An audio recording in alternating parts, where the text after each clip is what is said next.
মানুষ নাই।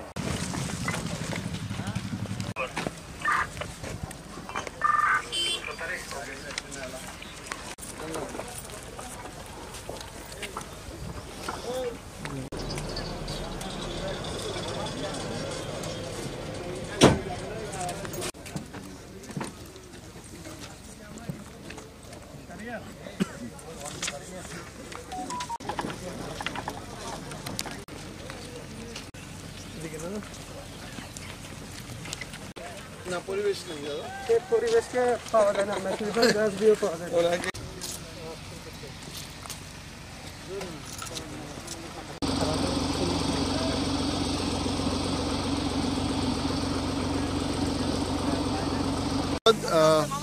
মহামান্য আদালত, সরকারের যে পরিবেশ মন্ত্রণালয় এবং আমাদের জেলা প্রশাসক এই অবৈধ ইটভাটার বিরুদ্ধে অভিযান পরিচালনা করছি এবং আপনারা জানেন আদালতের নিষেধাজ্ঞা রয়েছে এবং পরিবেশ মন্ত্রণালয়ের স্ট্রিক্ট নির্দেশনা যে পাহাড়ে কোনো রকমের পরিবেশ বিরোধী কোনো ইটভাটা বা কোনো ধরনের পাহাড় কাটা কোনো কিছু চলার কোনো সুযোগ নেই।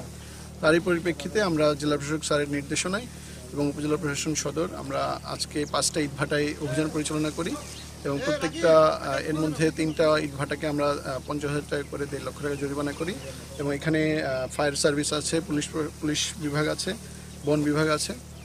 তো তাদেরকে সম্মিলিতভাবে তাদের যে ইটভাটা সেটাকে আমরা বন্ধ করে দিই এবং আপনারা দেখতে পাচ্ছেন যে ফায়ার সার্ভিস তাদের অগ্নি নির্বাপক যে যন্ত্র আছে সেটা দিয়ে প্রত্যেকটা ইটভাটা কিন্তু বন্ধ করে দিচ্ছে এবং আমরা আইনের মাধ্যমে যতটুকু পরিবেশ সংরক্ষণ করা সম্ভব সেটাই আমরা প্রচেষ্টা চালিয়ে যাচ্ছি।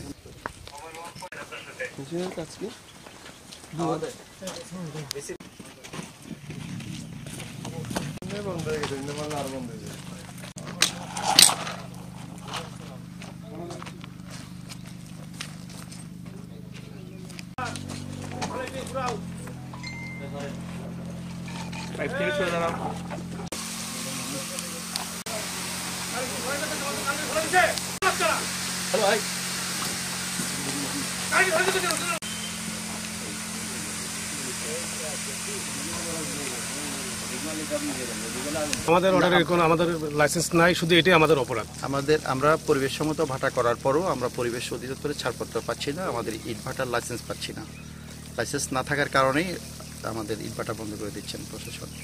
তো আপনাদের সামনে কোনো পদক্ষেপ আছে? না, আমরা তো প্রশাসনের বিরুদ্ধে তো আমাদের কোনো পদক্ষেপ নেই। দেন আমরা আবেদন করব যে এর জন্য পরিবেশ অধিদপ্তর ছাড়পত্র এবং লাইসেন্স পাওয়ার জন্য যা যা করার দরকার আছে আমরা সেরকম যেন অফিসিয়ালি যেন সহযোগিতা পাই এবং আমরা বৈধভাবে যেন ইটভাটা করতে পারি, আমরা সেই প্রক্রিয়ায় আগাম।